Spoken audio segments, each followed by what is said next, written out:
दोबारा एक तरफ। सही। प्रोविजन की डेफिनेशन है, provision is a liability of uncertain timing और अमाउंट और बोथ, ठीक है। तो उसके लिए लायबिलिटी होना जरूरी है, और लायबिलिटी के साथ या तो टाइमिंग अनसर्टेन होगी या अमाउंट अनसर्टेन होगा या दोनों, ठीक है। लेकिन वो liabilities such as bank loan जिसकी टाइमिंग भी नोन है, अमाउंट भी नोन है, उसका हम प्रोविजन नहीं बना सकते। अब प्रोविजन हम यूजुअली, जो सबसे कॉमन प्रोविजन है दुनिया में हर कंपनी बनाती है, वो उस वक्त बनाती है जब वो प्रोडक्ट सेल करती है, और प्रोडक्ट के सेल करने के बाद वारंटी देती है कस्टमर को कि अगर कोई फॉल्ट आ जाए, कोई इशू आ जाए, तो you can come and repair your product, ठीक है। तो वो लायबिलिटी तो है क्लियर कट। अब उसकी टाइमिंग, कब कस्टमर क्लेम लेकर आएगा, टाइमिंग अननोन, कितने का क्लेम आएगा, अमाउंट अननोन, क्योंकि बाज दफा डैमेज छोटा होता है, बाज दफा डैमेज बड़ा होता है, रिपेयर की कॉस्ट कम लगती है, रिपेयर की कॉस्ट ज्यादा लगती है, तो अमाउंट भी अनसर्टेन है और टाइमिंग भी अनसर्टेन है।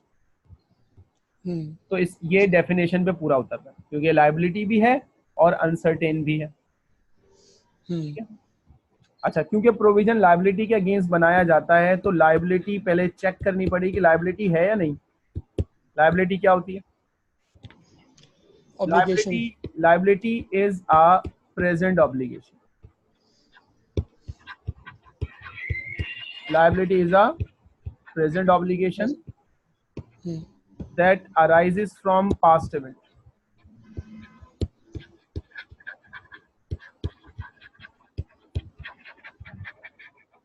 And settlement of which results in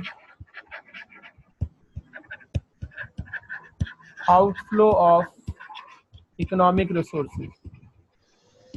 ये तीन चीजें होती हैं एक कंप्लीट लायबिलिटी की डेफिनेशन के। प्रेजेंट ऑब्लिगेशन होनी चाहिए, सही। प्रेजेंट ऑब्लिगेशन किसी पास्ट इवेंट की वजह से अराइज हो, और आउटफ्लो के चांसेस प्रोबेबल होने चाहिए। सही। इसका मतलब ये हुआ कि प्रेजेंट ऑब्लिगेशन हो, पास्ट इवेंट से अराइज हो, लेकिन अगर आउटफ्लो के चांसेस प्रोबेबल ना हो तो हम लायबिलिटी रिकॉर्ड नहीं कर सकते। तो ऑब्लिगेशन होने के बावजूद समटाइम्स ऐसा होता है कि लायबिलिटी बुक नहीं होती, सही है।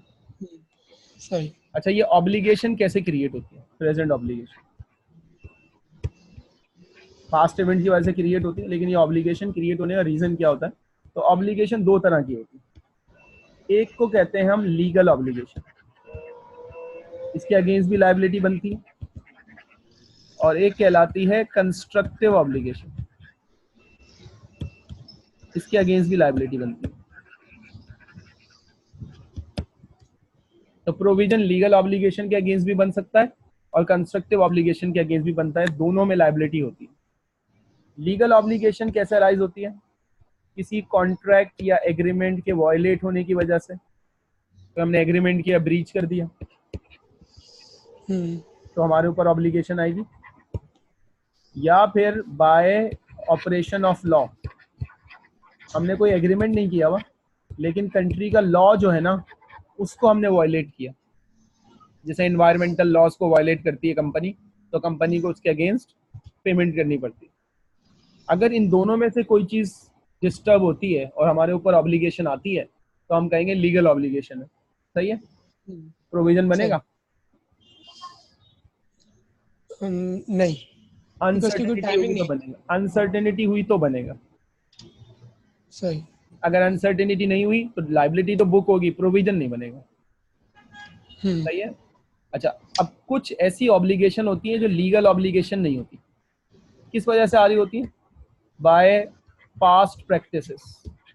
हमारे ऊपर एक ऑब्लिगेशन आ सकती है हमारी पास्ट प्रैक्टिसेस की वजह से, हमारे स्टेटमेंट की वजह से, हमारी किसी पब्लिश्ड पॉलिसीज की वजह से, जिससे हम थर्ड पार्टी पर एक एक्सपेक्टेशन क्रिएट कर देते हैं कि कंपनी ये क्लेम सेटल करेगी। मसलन फॉर एग्जांपल, अक्सर ऐसा होता है कि कंपनी अपने प्रोडक्ट के साथ लिख देती है कि रिफंड नहीं होगा, रिटर्न नहीं होगा। सही है। अब कंपनी का ये लिखना, इसका मतलब है नो लीगल ऑब्लिगेशन। सही है। लेकिन एक कस्टमर है, वो कंपनी से प्रोडक्ट लेके जाता है और कंपनी ने पास में उसको रिफंड दिया है, रिटर्न दिया है। तो अब ऐसा करने से कंपनी ने लोगों के ऊपर क्या इंप्रेशन छोड़ा कि अगर कोई और भी लेकर आएगा तो कंपनी उसे रिफंड करेगी। ये प्रैक्टिसेस जो है ना कंपनी के ऊपर एक मोरल ऑब्लिगेशन क्रिएट कर रही है, जिसको हम कहते हैं कंस्ट्रक्टिव ऑब्लिगेशन। या फॉर एग्जांपल कंपनी ने अपने व्हीकल्स के ऊपर बड़ा बड़ा लिखवाया हुआ है, a company, this company is environment friendly organisation, और उस कंपनी के किसी व्हीकल से ऑयल वगैरह निकलता है और वो नियर बाय रिवर्स वगैरह में गिर जाता है। अब जिस मुल्क में ऐसा हो रहा है वहां पर कोई लॉ नहीं बना हुआ इन्वायरमेंटल, तो ऑयल स्पिल होने की वजह के होने के बावजूद लीगल ऑब्लिगेशन तो नहीं आएगी, क्योंकि हमने कोई ऑपरेशन ऑफ लॉ तोड़ा नहीं, लॉ बना हुआ ही नहीं है। लेकिन हमारा ये लिखा हुआ होना, जो इन्वायरमेंटल फ्रेंडली ऑर्गेनाइजेशन का लिखा हुआ होना, इससे थर्ड पार्टी के ऊपर क्या एक्सपेक्टेशन क्रिएट होती है कि अगर हमारे ऑपरेशन से कोई इन्वायरमेंट में वायलेशन होती है तो हम उसको कवर करके देंगे। तो अब ये क्या, ये कंस्ट्रक्टिव ऑब्लिगेशन बनता है। सही। तो जो प्रोविजन है वो लीगल ऑब्लिगेशन के अगेंस्ट भी ट्रू है, और वो कंस्ट्रक्टिव ऑब्लिगेशन के अगेंस्ट भी बिल्कुल प्रॉपर तरीके से बनता है, बट अनसर्टेनिटी होनी चाहिए। लेकिन अगर किसी केस में लीगल ऑब्लिगेशन भी प्रूव ना हो और कंस्ट्रक्टिव ऑब्लिगेशन भी प्रूव ना हो, तो फिर हम कहेंगे there is no obligation. So no obligation means no provision. इसका मतलब ये हुआ ऑर्गेनाइजेशन अपनी मर्जी से प्रोविजन नहीं बना सकती। प्रोविजन बनाने के लिए लायबिलिटी का प्रूफ करना पहले जरूरी होगा। फिर उस लायबिलिटी को भी अनसर्टेन होना पड़ेगा ना। हाँ बिल्कुल। सही। जो लायबिलिटी इसलिए मस्ट है कि लायबिलिटी या तो डायरेक्ट रिकॉर्ड होगी या indirectly by way of provision record होगी। इन इधर केस लायबिलिटी तो है ना वो। सही है, ये डेफिनेशन हो गई और लीगल और कंस्ट्रक्टिव की भी एक्सप्लेनेशन हो गई। अब प्रोविजन जब हम डेफिनेशन मीट हो गई तो उसको बैलेंस शीट में रिकॉर्ड करने के लिए उसका एक अदद क्राइटेरिया सेटिस्फाई होना जरूरी है अंडर IAS 37, जिसको हम कहते हैं रिकग्निशन क्राइटेरिया। और वो रिकग्निशन क्राइटेरिया कहता है 3 पॉइंट सेटिस्फाई होने चाहिए, वरना प्रोविजन रिकग्नाइज नहीं कर सकते। पहला point, present obligation as a result of past event, ये जरूरी है।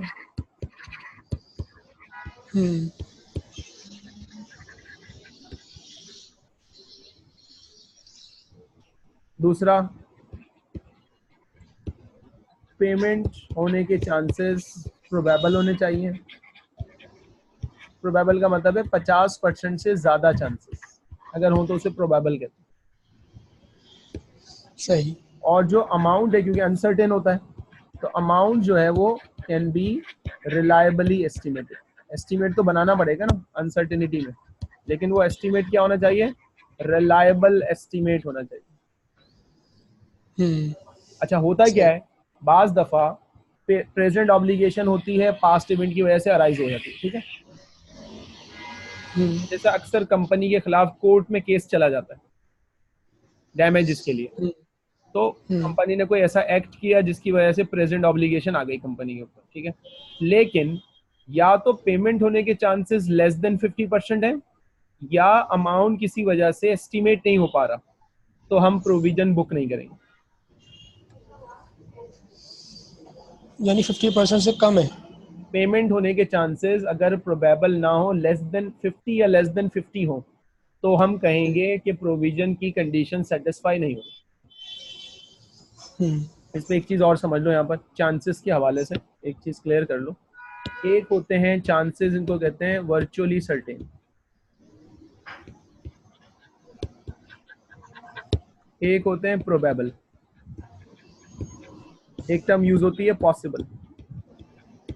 और एक टर्म यूज होती है रिमोट। वर्चुअली सर्टेन का मतलब होता है मोर देन 95%, प्रोबेबल का मतलब होता है मोर देन 50 टिल 95, पॉसिबल का मतलब होता है मोर देन 5 टिल 50, और रिमोट का मतलब होता है अप टू 5%। प्रोविजन बनाने के लिए क्या जरूरी है, यहां से अगर नीचे हुआ तो नो प्रोविजन। इन दोनों सही। केस में अगर चांसेस यहाँ हो तो किसी भी कंडीशन में प्रोविजन नहीं बनाया जा सकता, क्योंकि लायबिलिटी की डेफिनेशन ही मीट नहीं होगी। चलो डेफिनेशन मीट हो गई, प्रोविजन का रिकग्निशन क्राइटेरिया भी सेटिस्फाई हो गया, तो अब अमाउंट कैसे एस्टिमेट करेंगे, क्योंकि अनसर्टेनिटी है। तो IAS 37 में मेजरमेंट की गाइडेंस दी गई कि प्रोविजन के अगेंस्ट एंट्रीज बनाने के लिए, P&L में रिकॉर्ड करने के लिए, बैलेंस शीट में रिकॉर्ड करने के लिए, you need to find out the balance amount. तो एस्टिमेशन कैसे होगी, एस्टिमेशन करने से पहले जिस चीज के अगेंस्ट प्रोविजन बना रहे हैं, तो वो जो आउटकम है, वो जो इवेंट है जिसके अगेंस्ट हम प्रोविजन बना रहे हैं, उस इवेंट को हम 2 टाइप्स में क्लासिफाई करते हैं। पहले को कहेंगे लार्ज पॉपुलेशन ऑफ इवेंट्स, या तो इवेंट्स इस कैटेगरी में फॉलो होगा, इसमें फॉलो हो रहा होगा, या फिर वो होगा वन ऑफ इवेंट। इन दोनों में से किसी एक कैटेगरी में उस इवेंट को क्लासिफाई करेंगे। लार्ज पॉपुलेशन ऑफ इवेंट्स वो होते हैं जो बार बार होते हैं, रिकरिंग नेचर के होते हैं, और वन ऑफ का तो मतलब ही नाम से पता चल रहा है कि कभी कभार होते हैं। जो लार्ज पॉपुलेशन ऑफ इवेंट्स होते हैं उनसे रिलेटेड हमें हिस्टोरिकल इंफॉर्मेशन पता होती, तो उसकी बेसिस के ऊपर we can identify the probability of occurrence और नॉन अकरेंस, उसका पता लग सकता है। सही है। As a result large population of event का जो प्रोविजन बनाया जाएगा वो एक्सपेक्टेड वैल्यू बेसिस के ऊपर बनाया जाएगा। अब तुमने P1 पढ़ा हुआ है ना, तुम्हें एक्सपेक्टेड वैल्यू निकालना आती है, कैसे निकालते हैं, आउटकम मल्टीप्लाई बाय प्रोबेबिलिटी। सही। सही है। तो वो सिंगल आउटकम की बेसिस पे नहीं बनेगा, उसमें हम हर आउटकम कंसिडर करेंगे, उसकी प्रोबेबिलिटी कंसिडर करेंगे, और जो एवरेज अमाउंट आएगा उस पर प्रोविजन बनाएंगे। लेकिन अगर एक इवेंट होता ही कभी कभार है, 10 साल में एक मरतबा, 20 साल में एक मरतबा, और वो वन ऑफ क्लासिफाई हो जाता है, तो अब प्रोबेबिलिटी यूजलेस हो जाती है, प्रोबेबिलिटी मीनिंगफुल नहीं होती उसके लिए। तो एज ए रिजल्ट हम प्रोबेबिलिटी यूज नहीं करेंगे, बल्कि जो हमारे पास मोस्ट लाइकली अमाउंट होगा उसको एज अ एस्टिमेशन इस्तेमाल कर लेंगे। लेकिन यहाँ पर मोस्ट लाइकली इस्तेमाल करते हुए प्रूडेंस का ख्याल रखेंगे। प्रूडेंस का ख्याल रखने का मतलब क्या है, अननेसेसरीली लायबिलिटी को ज्यादा रिकॉर्ड नहीं कर सकते। सही। रिलायबल एस्टीमेट का ये मतलब नहीं कि यार एक काम करते हैं अपनी तरफ से 200 मिलियन रिकॉर्ड कर लो बाद में देख लेंगे, ऐसा नहीं। ऑडिटर को आपको जस्टिफिकेशन देनी पड़ेगी, और ये most likely amount find out करना मुश्किल काम होता है as compared to expected value identify करना। अब जैसे फॉर एग्जांपल हमने वारंटी का क्लेम दिया, 1 साल की प्रोडक्ट की वारंटी का क्लेम गया हुआ, तो क्योंकि ये बार बार क्लेम जाता है कस्टमर को, तो हमें पता होता है कि कितना क्लेम आएगा, और जब क्लेम आएगा तो जो डैमेज है प्रोडक्ट का वो किस तरह का होगा। तो फॉर एग्जांपल हमने आइडेंटिफाई किया कि माइनर डिफेक्ट भी आ सकते हैं प्रोडक्ट में, मेजर डिफेक्ट भी आ सकता है प्रोडक्ट के अंदर, और ऐसा भी हो सकता है कि कुछ प्रोडक्ट बिकी और उसमें कोई डिफेक्ट नहीं आया पूरे साल। हमने कहा जी प्रोडक्ट अगर माइनर डिफेक्ट आता है तो उसकी पर यूनिट कॉस्ट होगी 80, मेजर डिफेक्ट आता है तो उसकी कॉस्ट होगी 250 और 0। अब हम किस पे प्रोविजन बनाएं, 80 पे बनाएं पर यूनिट, या 250 पे, या 0 पे। कंपनी अगर लायबिलिटी को ओवर एस्टिमेट करना चाहती है तो कंपनी कहेगी 250 पे बनाओ, अंडर एस्टिमेट करना चाहती है तो या तो 0 पे बनाएगी या 80 पे बनाएगी। लेकिन एज पर आईएएस, क्योंकि ये लार्ज पॉपुलेशन ऑफ इवेंट है, तो we need to find out their probabilities. 40% chance है कि मेजर माइनर डिफेक्ट आएगा, सही है। 50% चांसेस हैं कि मेजर डिफेक्ट आएगा और 10% चांसेस हैं कि नो डिफेक्ट आएगा। तो हम क्या निकालेंगे? हम निकालेंगे एक्सपेक्टेड वैल्यू पर यूनिट की। एक्सपेक्टेड वैल्यू कितनी आएगी? इसको मल्टीप्लाई किया, फिर 250 को 0.5 से मल्टीप्लाई किया और फिर 0 को 0.1 से मल्टीप्लाई किया तो ये 0 हो गया और ये 32 हो गया। 250 को 50 से मल्टीप्लाई करेंगे तो हाफ।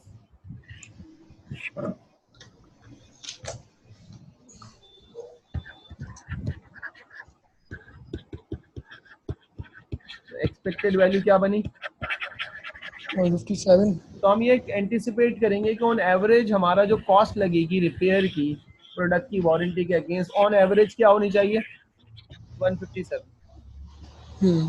तो अब हम 250 पे भी नहीं बनाएंगे, 80 पे भी नहीं बनाएंगे, ऑन एवरेज 157 को कंसिडर करेंगे।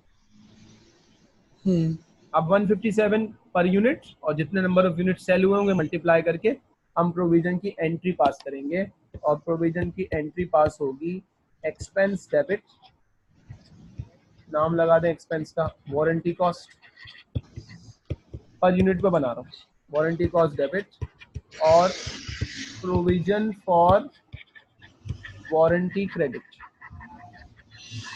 यानी जितने यूनिट्स होंगे उससे मल्टीप्लाई होगा ना। ये बैलेंस शीट में लायबिलिटी साइड पे चला जाएगा। अगर एक साल में सेटल होना होगा तो करंट लायबिलिटी, वरना non current liability. Provision current liability में भी जा सकता है, नॉन करंट लायबिलिटी में भी जा सकता है। सही है। अब लेकिन क्योंकि कंपनी तो हर साल वारंटी दे रही होगी ना, तो प्रोडक्ट बिक भी रहे होंगे, वारंटी का क्लेम भी आ रहा होगा, तो हम हर साल अपनी ये जो प्रोविजन है, प्रोविजन फॉर वारंटी हमने बनाया है, उसको री एस्टिमेट करेंगे। जब री एस्टिमेट करेंगे तो एज ए रिजल्ट हमारा जो प्रोविजन की एंट्री पास हुआ करेगी वो हम पास किया करेंगे ब्रॉड फॉरवर्ड और कैरिड फॉरवर्ड के difference. Beginning of the year हमारा प्रोविजन कितना था? For example 157। End of the year हमने प्रोविजन एस्टिमेट किया, वो बन गया 180। तो इसका मतलब है हम कहेंगे provision is to be increased by 23। सही है? सही। इसकी टी अकाउंट अप्रोच ज्यादा अच्छी है। हमें एग्जैक्ट प्रोविजन का अमाउंट निकालना है तो हमने क्या किया, हमने प्रोविजन का ब्रॉड फॉरवर्ड लिया, ये बिगिनिंग में बना हुआ था, फिर इसके अगेंस्ट हमारी सेटलमेंट हुई, क्लेम गया, डेबिट कर दिया, फिर ईयर एंड के ऊपर दोबारा बनाया। अब ये जो बैलेंसिंग फिगर है ना, ये बैलेंसिंग फिगर या तो इंक्रीज इन प्रोविजन होगा या डिक्रीज इन प्रोविजन। सही। सही। समझाने के लिए मैं तुम्हें बता रहा हूँ कि 157 का प्रोविजन ब्रॉड फॉरवर्ड था और एंडिंग प्रोविजन 140 हो गया, तो हमने कहा 17 से प्रोविजन क्या हुआ? डिक्रीज। इंक्रीज होगा तो क्या एंट्री पास होगी? increase in provision is an expense and decrease in provision is to be regarded considered as income, reversal of expense. सही। सही है? ये मेजरमेंट का मसला हल हो गया। अच्छा, बाज दफा क्या होता है, एक एग्जांपल लेते हैं। फॉर एग्जांपल एक बिजनेस है, वो रिटेलर बिजनेस है, रिटेलर है, सही है, उसने अपने कस्टमर को वारंटी इशू की। अब ऑब्वियसली रिटेलर तो वारंटी का क्लेम इसलिए नहीं दे सकता क्योंकि प्रोडक्ट उसने तो नहीं बनाया, प्रोडक्ट तो मैन्युफैक्चरर ने बनाया है, लेकिन कस्टमर कहेगा प्रोडक्ट तो मैंने रिटेलर से खरीदा है। तो रिटेलर अगर वारंटी दे रहा है, रिटेलर वारंटी दो तरह से कोट करके देगा। या तो वो ये कहेगा कि वारंटी के क्लेम के लिए मेरे पास मत आना, मैन्युफैक्चरर के पास जाओ, एड्रेस बता देगा कि जी वहां जाके मोबाइल आपका रिपेयर हो जाएगा। अगर ऐसा कहता है तो इसका मतलब है उसकी अपनी कोई ऑब्लिगेशन नहीं, वो कोई प्रोविजन नहीं बनाएगा। यही रिटेलर की रिटेलर के एंड से कोई ऑब्लिगेशन नहीं होगी, ऑब्लिगेशन डायरेक्ट मैन्युफैक्चरर की होगी। अल्टीमेट ऑब्लिगेशन तो मैन्युफैक्चरर ही की होती है। लेकिन अगर रिटेलर कहता है कि क्लेम वो खुद सेटल करेगा, कस्टमर को कहता है कि जी मेरे पास आया, तो अब उसकी ऑब्लिगेशन क्रिएट हो गई। तो प्रोविजन कौन बनाएगा? प्रोविजन रिटेलर बनाएगा। लेकिन ये जो क्लेम आएगा वो काउंटर क्लेम किससे करेगा? वो काउंटर क्लेम करेगा मैन्युफैक्चरर से। अभी जो काउंटर क्लेम होगा ना, ये काउंटर क्लेम में तो उसको रीइंबर्समेंट होगी ना, बेनिफिट मिलेगा। तो उस रीइंबर्समेंट का अकाउंटिंग ट्रीटमेंट क्या होगा? तो इसके लिए हमारी डिस्कशन है रीइंबर्समेंट ऑफ प्रोविजन।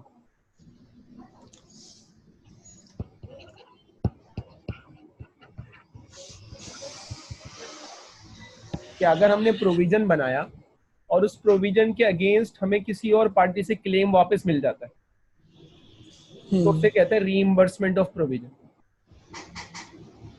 अच्छा, रीइंबर्समेंट को हम रिकॉग्नाइज करेंगे एसेट के तौर पर, लेकिन इसकी कंडीशन है, जब चांसेस क्या होने चाहिए? 95%। हाँ, रिकवरी के चांसेस कितने होने चाहिए? 95% प्लस अप टू 100%। इतने ज्यादा चांसेस होंगे कि मैन्युफैक्चरर हमें रीइंबर्स कर देगा तो हम प्रोविजन बना सकते। और इसको हम ऑफसेट नहीं करेंगे लायबिलिटी से, लायबिलिटी अलग रिकॉर्ड होगी और रीइंबर्समेंट का जो एसेट होगा उसकी एंट्री पास होगी asset debit reimbursement and profit and loss account में इनकम रिकॉर्ड करनी। सही। लेकिन चांसेस अगर लेस देन 95 और 95%, 95 और लेस देन 95 हुए तो no asset is to be recognised.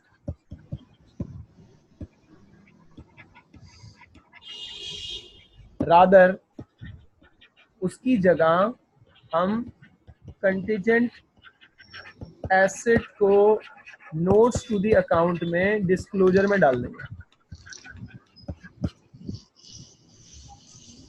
ताकि यूजर को ये पता लग जाए कि अभी तो चांसेस जो है ना वो वर्चुअली सर्टेन नहीं होने की वजह से हो सकता है फ्यूचर में हो जाए। तो हम इसको डिस्क्लोजर में लिख देंगे कि हमें क्लेम मिल सकता है। सही है? मिल जाएगा तो कर लेंगे, मिल जाएगा तो वो एसेट बन जाएगा। लेकिन अगर चांसेस, सही है, अगर चांसेस क्या हुए? प्रोबेबल हुए तो डिस्क्लोजर होगा। अगर चांसेस मिलने के पॉसिबल या रिमोट हुए तो नो डिस्क्लोजर।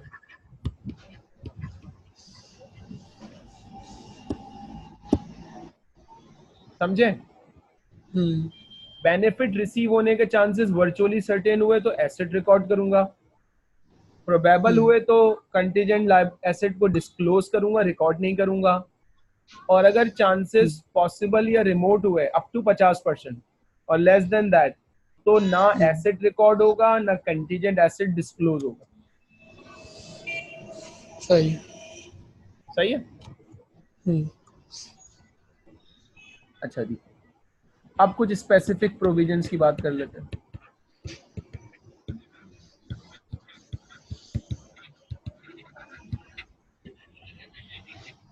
ये जो प्रोविजन हमने बनाया था वारंटी का, ये तो कॉमन प्रोविजन।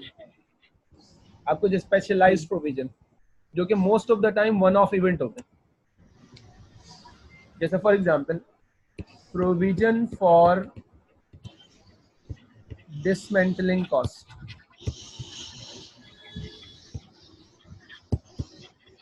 IAS 16 में तुमने पढ़ा होगा कि जब कोई एसेट एक्वायर करते हैं और उसकी यूजफुल लाइफ के बाद उसको वहां से हटाना पड़ता है तो साइट रिस्टोरेशन कॉस्ट इनकर्ड होती है, उसको हम कहते हैं डिसमेंटलिंग कॉस्ट। उस डिसमेंटलिंग कॉस्ट का भी प्रोविजन बनता है, लेकिन तो वो लायबिलिटी होती है। लेकिन हाँ, लेकिन वो जो डिसमेंटलिंग कॉस्ट का प्रोविजन बनता है ना, वो एक्सपेंस नहीं होता, वो एसेट की कॉस्ट में कैपिटलाइज हो जाता है अंडर IAS 16। वो लायबिलिटी क्यों है? क्योंकि अगर फॉर एग्जांपल मैंने एक बिल्डिंग एक्वायर की और बिल्डिंग की लाइफ है 20 साल, 20 साल के बाद मुझे बिल्डिंग को वहां से हटाना है, रिमूव करना है, डिस्ट्रॉय करना है, या मैंने एक ऑयल का कुआं खोदा, वो ऑयल के कुएं को वहां से नॉर्मल कंडीशन में मुझे रिस्टोर करना है, तो अब कुछ ना कुछ तो कॉस्ट लगेगी ना। वो जो कॉस्ट लग रही है ना डिसमेंटलिंग, वो हमारी लायबिलिटी। अब ये प्रोविजन कैसे बनाएंगे? देखो एग्जांपल, हमने एक एसेट एक्वायर किया 1 जनवरी 08 को, उसकी कॉस्ट थी 600,000, उसकी यूजफुल लाइफ है, यूजफुल लाइफ एस्टिमेट होती ना, एक्चुअल तो नहीं होती, 5 साल उसकी यूजफुल लाइफ। उसकी 5वें साल के एंड पर एक्सपेक्टेड है कि डिसमेंटलिंग कॉस्ट लगेगी 80,000। सही है? कंपनी डेप्रिशिएट करती है using straight line method. Cost of capital जो है एज अ डिस्काउंट रेट जो हमें चाहिए वो है 10%। अब जब हम एसेट की कॉस्ट में इसको कैपिटलाइज करने जाएंगे, सही, 600,000 में प्रोविजन को, तो ये जो 80,000 है तो 5th ईयर के एंड पर इनकर्ड हो रहा है। तो हमें क्या करना होगा? हमें present value of dismantling cost पहले निकालनी पड़ेगी। उसके लिए हमें डिस्काउंट रेट चाहिए होगा, वो कॉस्ट ऑफ कैपिटल ले लिया हमने। तो हम क्या करेंगे? पहले पीवी निकालते हैं। 80,000 डिसमेंटलिंग कॉस्ट है, multiply by 1 divided by 1 plus r power n, ये प्रेजेंट वैल्यू फैक्टर आ गया। 5वें साल के एंड का फैक्टर होगा 10% के रेट के हिसाब से, तो क्या बनेगी कॉस्ट? ये 0.621 बनता है। तो 80,000 मल्टीप्लाई बाय 0.621, जरा मतलब मल्टीप्लाई 49,680। ये पीवी आ गई। इस पीवी को एसेट की कॉस्ट में कैपिटलाइज कर देंगे। एसेट की कॉस्ट होगी 600,000 उसकी अपनी, और प्रोविजन की कॉस्ट, तो एसेट रिकॉर्ड होगा 49,680। ये एसेट की आज इनिशियल कैपिटलाइज कॉस्ट होगी। सही, लेकिन कॉस्ट यानी एसेट में आएगा ना। हाँ एसेट में, लेकिन जब इसको रिकॉर्ड करने जाएंगे तो हमने तो पे 600,000 किया है ना एसेट के अगेंस्ट, तो हम एसेट को 649,680 से डेबिट करेंगे, कैश क्रेडिट कर देंगे 600,000 से, और जो प्रेजेंट वैल्यू है उससे प्रोविजन क्रेडिट कर देंगे 49,680। इसका मतलब ये हुआ कि जो प्रोविजन की एंट्री बनी है, अगर उसको मैं अलग कर दूं इससे, तो वो डायरेक्टली क्या बनी है? Asset debit and provision credit. तो मोस्ट ऑफ द टाइम जो प्रोविजन क्रेडिट होता है तो उसका डेबिट एक्सपेंस होता है मोस्ट ऑफ द टाइम, लेकिन कुछ सिनेरियो में उसका डेबिट एसेट भी हो सकता है अगर वो किसी एसेट से रिलेटेड प्रोविजन हो, जैसे यहाँ हमने एग्जांपल, ठीक है। अब इसका जो डेप्रिसिएशन निकलेगा वो किस वैल्यू पे निकलेगा, 6 लाख पर या एसेट की कॉस्ट जो हमने निकाली कॉस्ट पे निकलेगा ना, पूरी कॉस्ट। डिवाइडेड बाय 5, तो कितना डेप्रिसिएशन होगा?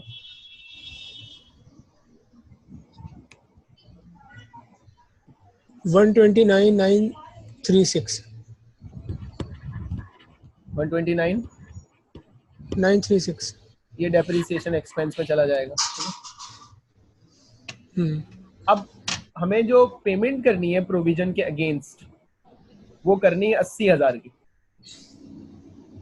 लेकिन हमने बुक कितना किया?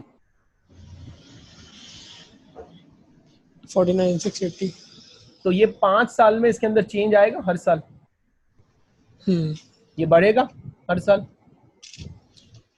इसके बढ़ने को कहते हैं unwinding of discount.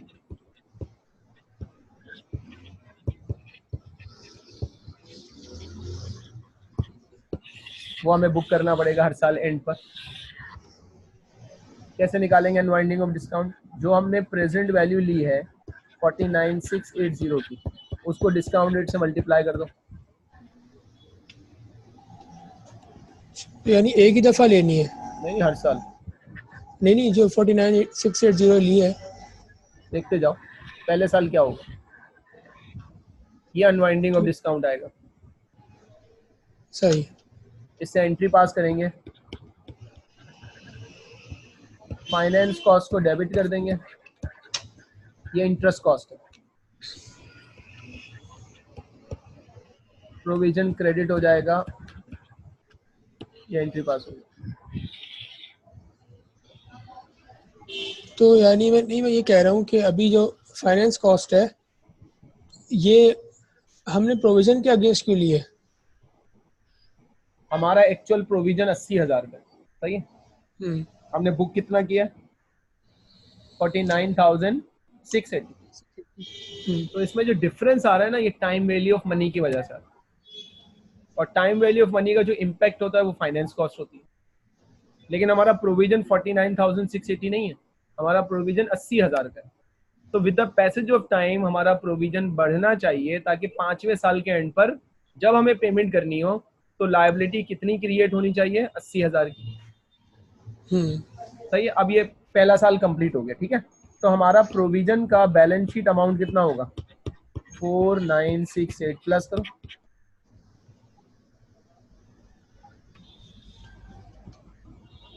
54,648।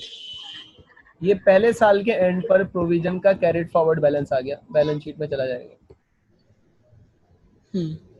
Next year start हुआ, फिर दोबारा अनवाइंडिंग ऑफ डिस्काउंट होगा। अब अनवाइंडिंग ऑफ डिस्काउंट किसके ऊपर होगा? 54,648 multiply by 10%।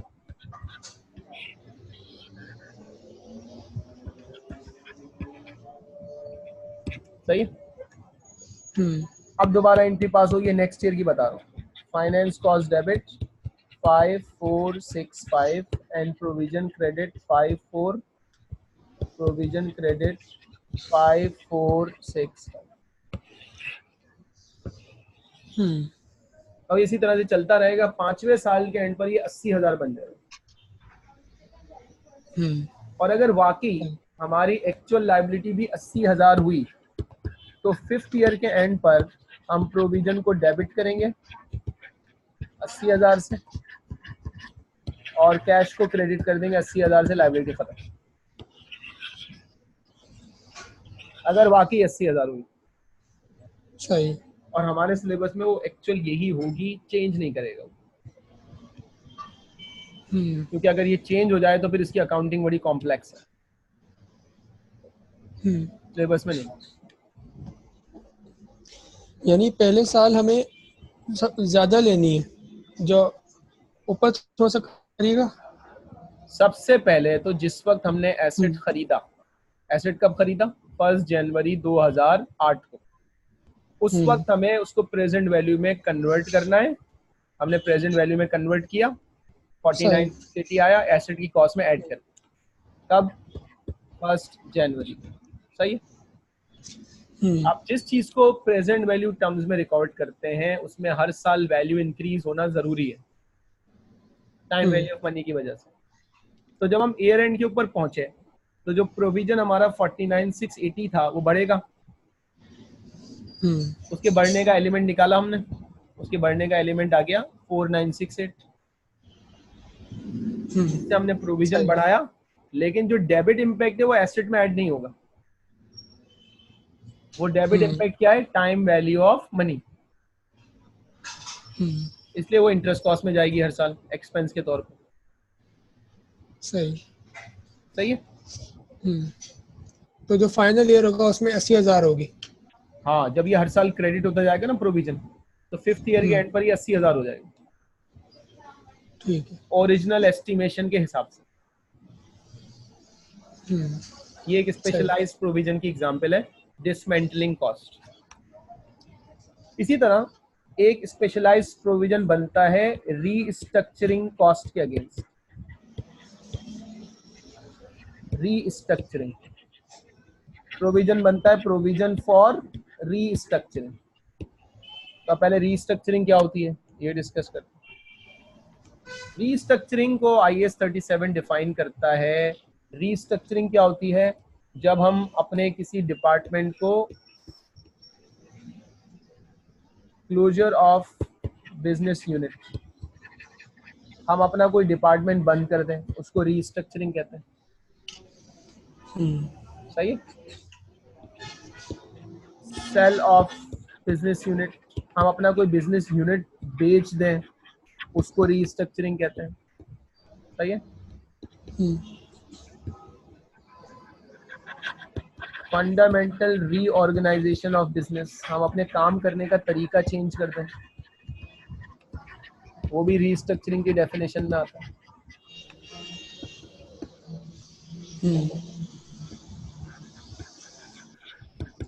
Management organisation structure में मैनेजमेंट की हायरार्की चेंज कर दें, ये भी एज पर IAS 37 रीस्ट्रक्चरिंग की डेफिनेशन में।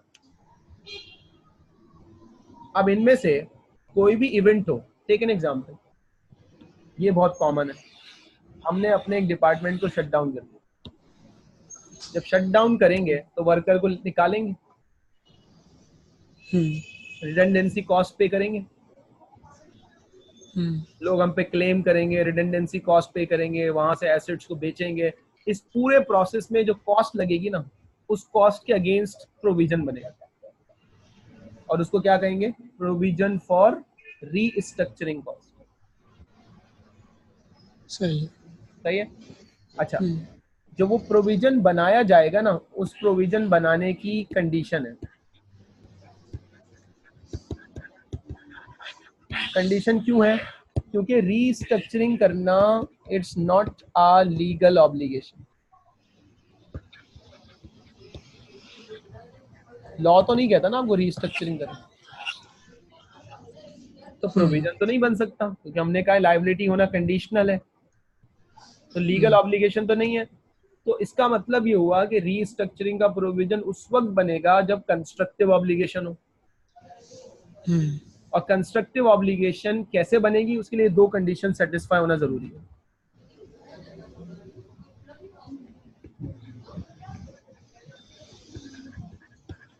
रीस्ट्रक्चरिंग का एक formal plan board of directors ने बनाया हुआ, यानी कि जो भी डिसीजन है ना वो इनफॉर्मल ना हो, वो फॉर्मल हो चुका हो कि हमें बिजनेस बंद करना है, बेचना है, रीऑर्गेनाइजेशन करनी है, प्रॉपर फॉर्मल प्लान। और सिर्फ प्लान का बनना काफी नहीं है, उसकी पब्लिक अनाउंसमेंट होना जरूरी है, ताकि जो उस अनाउंसमेंट से जो भी अफेक्टेड पार्टीज है ना उन तक मैसेज पहुंच जाए।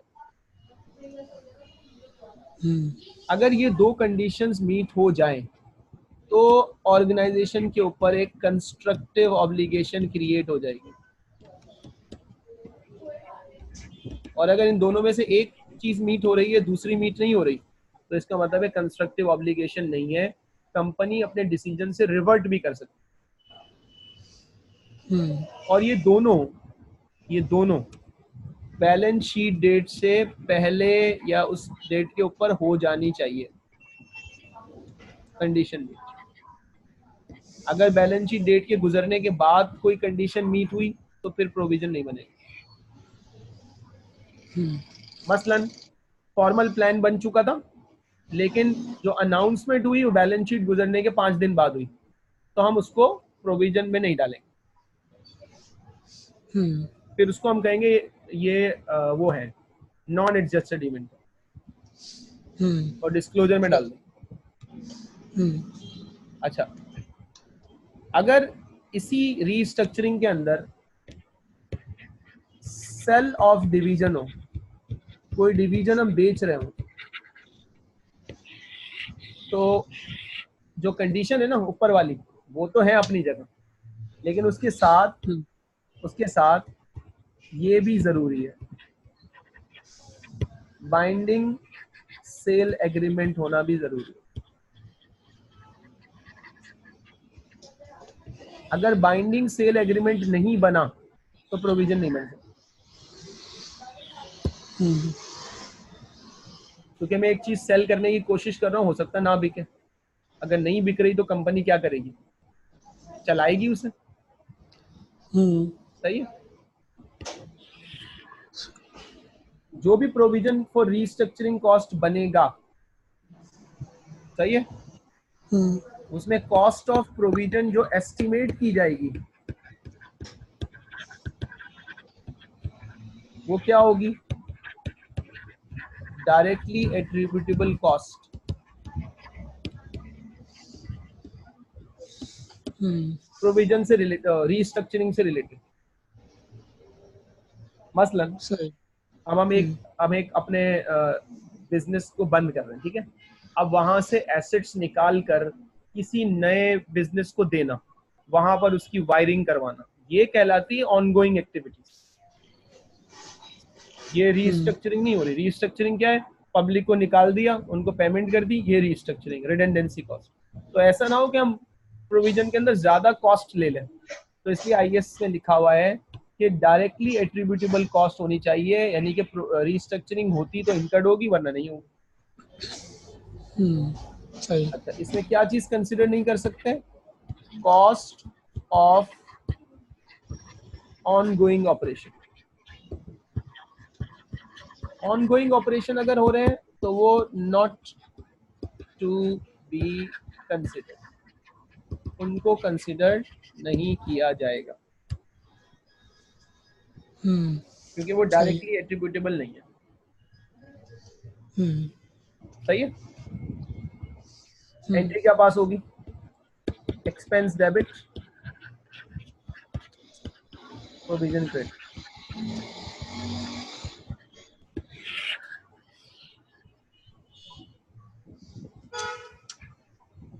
ये एक स्पेशलाइज्ड हो गया प्रोविजन, ठीक है। अच्छा, फिर इसके साथ एक स्पेशलाइज्ड प्रोविजन बनता है, provision for onerous contract.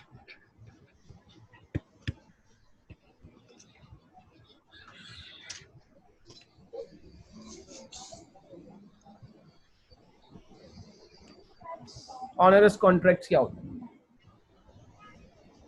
Onerous contracts होते हैं कंपनी किसी कॉन्ट्रैक्ट में एंटर हो और वो कॉन्ट्रैक्ट लॉस मेकिंग कॉन्ट्रैक्ट बन जाए।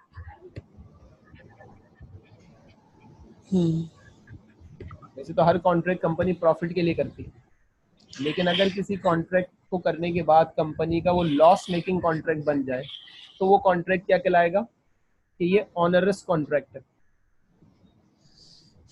और उस ऑनरस कॉन्ट्रैक्ट के ऊपर जितनी भी हमें पेमेंट करनी है उसका हम पहले से प्रोविजन बनाएंगे।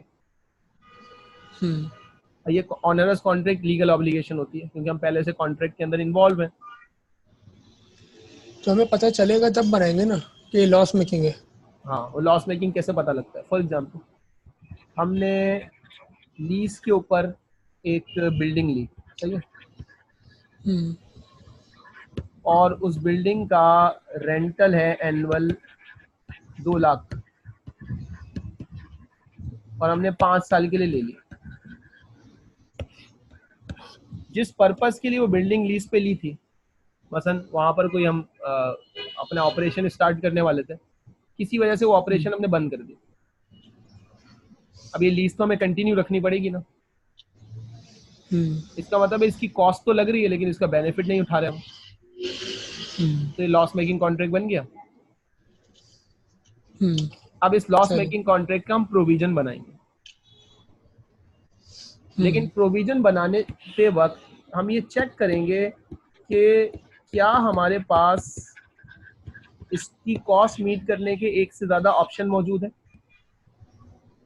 मसलन एक ऑप्शन हमारे पास ये है कि हम एनुअल रेंटल पे करें 2 लाख का।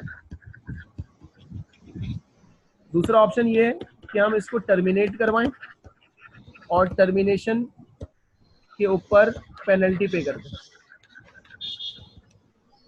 ये 2 ऑप्शन है। तो एज पर आईएएस जब भी हम इसका प्रोविजन बनाने जाएंगे तो प्रोविजन का जो अमाउंट होगा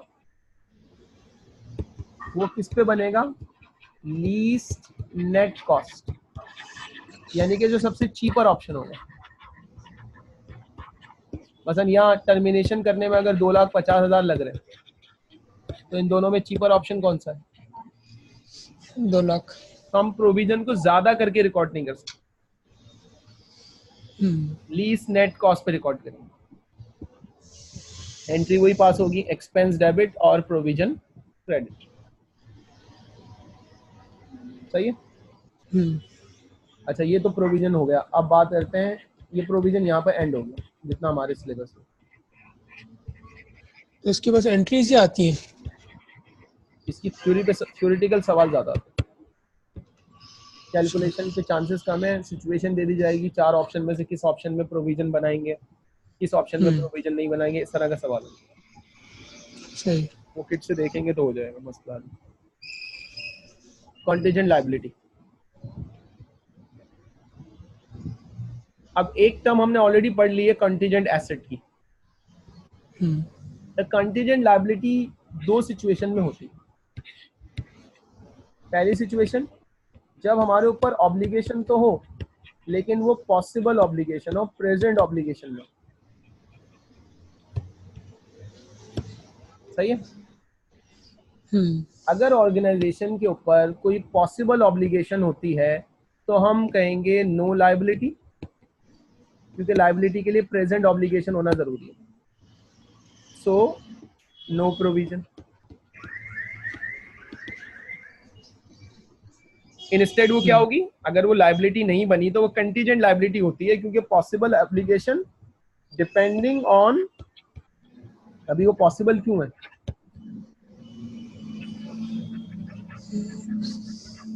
क्योंकि वो किसी इवेंट पे डिपेंड कर रही है और वो इवेंट होगा फ्यूचर में। अगर वो इवेंट की नेचर चेंज होती है तो ये पॉसिबल ऑब्लिगेशन प्रेजेंट ऑब्लिगेशन भी बन सकती है, लेकिन अभी ये क्या है, अभी ये पॉसिबल ऑब्लिगेशन है और possible obligation can never be liability. लेकिन बास केसेस में हमारे ऊपर कोई प्रेजेंट ऑब्लिगेशन आ जाती है और वो प्रेजेंट ऑब्लिगेशन भी लायबिलिटी नहीं बन पाती, उसको भी हम कहाँ डालते हैं, for the time being constructive obligation में डाल दें। ऐसा कब होगा, तो मैंने तुम्हें ऊपर सबसे टॉप पे रिकग्निशन के अंदर ये एग्जांपल ऑलरेडी बताई हुई है। ये देखो कहाँ गए रिकग्निशन, ये रिकग्निशन क्राइटेरिया। प्रेजेंट ऑब्लिगेशन थी, पास्ट इवेंट था, पेमेंट प्रोबेबल थी, amount can not be reliably estimate. अब ये आधी डेफिनेशन मीट तो हो गई, लेकिन इसमें जो अमाउंट वाला एलिमेंट है वो क्योंकि मिसिंग है इसलिए हम प्रोविजन नहीं रिकॉर्ड कर सकते, तो हम इसको कंटीजेंट लायबिलिटी में डालते हैं। सही। तो बाज़ दफा पॉसिबल ऑब्लिगेशन इटसेल्फ नहीं होती कि वो लायबिलिटी बनेगी, ये तो क्लियर कट है, लेकिन यहाँ लायबिलिटी बनते बनते उसमें कोई मसला आ जाता है टेक्निकली, तो हम उसको for the time being contingent liability में डाल देते हैं और ये बात ध्यान में रहे कि कंटीजेंट अगर आ गया ना उसके साथ तो नो रिकॉर्डिंग, उसको अकाउंटिंग में नहीं, उसकी अकाउंटिंग नहीं होगी। सही। कंटीजेंट लायबिलिटी का सिर्फ डिस्क्लोजर होता है, और वो डिस्क्लोजर भी कंटीजेंट लायबिलिटी का कुछ केसेस में होता है। तो मैं यहाँ पर एक चार्ट बना देता हूँ, उससे तुम्हें ये याद करने में आसानी होगी कि कंटीजेंट लायबिलिटी और कंटीजेंट एसेट का ट्रीटमेंट क्या होता है। चांसेस क्या है? Virtually certain. चांसेस क्या है? प्रोबेबल, पॉसिबल और रिमोट। सही है, ये 4 चांसेस। मतलब तुम्हें पता है इनके। कंटीजेंट लायबिलिटी है लेकिन डिस्क्लोजर देने की जरूरत है। कंटीजेंट एसेट है लेकिन अकाउंटिंग स्टैंडर्ड कहता है डिस्क्लोजर देने की जरूरत नहीं, बहुत इमटेरियल सी चीज। कंटीजेंट लायबिलिटी है, डिस्क्लोजर में डाल दो। कंटीजेंट एसेट है, अब भी डिस्क्लोजर देने की जरूरत नहीं। यहाँ तक बात समझ में आती है? सही है। सही। यानी कि कंटीजेंट लायबिलिटी का स्टेटस जब तक रिमोट में है, पॉसिबल में है, तब तक तो वो डिस्क्लोज या नो डिस्क्लोजर में जाएगी। लेकिन जैसे ही उसका स्टेटस प्रोबेबल हुआ तो अब उसका प्रोविजन बन जाएगा, और वो कंटीजेंट की स्टेटस से निकलकर क्या बन जाएगी? लायबिलिटी में चली जाएगी। सही है, यानी कि 50% से ज्यादा। लेकिन यहां पर अभी भी वो एसेट नहीं बनेगा।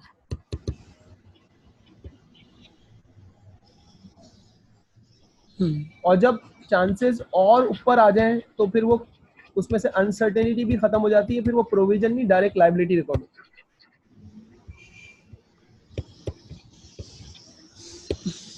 क्योंकि प्रोविजन तो अनसर्टेनिटी में बनता है ना। जब चांसेस वर्चुअली सर्टेन हो गए तो अनसर्टेनिटी कहाँ गई? खत्म। तो हम उसको लायबिलिटी रिकॉग्नाइज कर लेंगे। सही। तो इन दोनों केसेस में वो लायबिलिटी है, और एसेट सिर्फ किस केस में बन रहा है? अब जो काम की चीज है ना याद रखने की, वो है ये क्राइटेरिया याद रखने। एक एस्पेक्ट तो ये है कि कब नो डिस्क्लोजर होगा, ये भी वो एमसीक्यू में पूछता है, बताएंगे प्रोविजन है नहीं है तो डिस्क्लोज होगा नहीं होगा, कब नो डिस्क्लोजर और कब डिस्क्लोजर। सही। सही है। कंटीजेंट एसेट की अगर मैं डेफिनेशन बनाना चाहूँ तो ये बनती है possible asset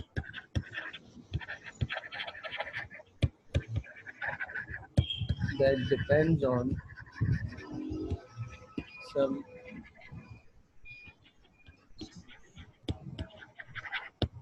uncertain,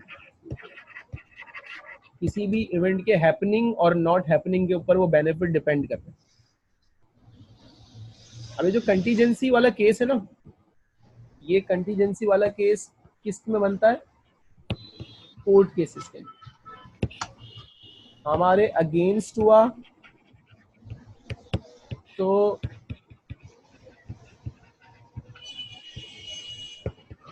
contingent liability, favour में गया तो कंटीजेंट एसेट। अब ये कंटीजेंट क्यों है? क्योंकि जब तक कोर्ट का डिसीजन नहीं आ जाता, हमें लॉयर बताएगा कि प्रोबेबल है, पॉसिबल है, वर्चुअली सर्टेन है। मसलन पहले लॉयर कह रहा था पेमेंट के चांसेस पॉसिबल है, तो हमने कहा डिस्क्लोजर में डाल दो, डिस्क्लोजर में डाल दो। बाद में लॉयर कह रहा है जी प्रोबेबल हो गए, तो हम प्रोविजन बना देंगे। तो हमारी जो रिकॉर्डिंग है ना वो किस पे डिपेंड करेगी? अनसर्टेन फ्यूचर इवेंट पे। और वो हमें कोर्ट के डिसीजन या लॉयर के जो भी नॉलेज होगी उस नॉलेज के हिसाब से पता लग रहा होगा। सही। ये IAS 37 हो गया डन, पूरा कॉम्प्रिहेंसिवली।